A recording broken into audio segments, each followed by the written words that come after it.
কই দেখা দেখা দেখো এ ওখানে গাছ লাগানো, ওখান থেকে সরে আসো। দেখা এদিকে তাকা। তোকে কে দেখাচ্ছে? ভাগ। এই কি যেন কি ফড়িং এটা?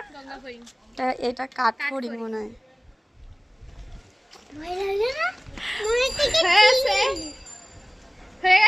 এ ফড়িংটাকে ভালো করে দেখা যাচ্ছে না কেন রে?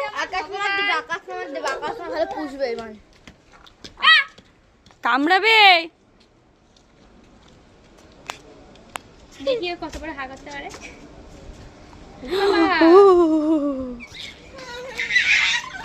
হাত মা ধরে রাখে দেখি। তা ওর ব্যথা লাগছে না? তুই ওর ঠ্যাং দুটো ওরম করে রয়েছিস। দুটো নাকি? দুটো।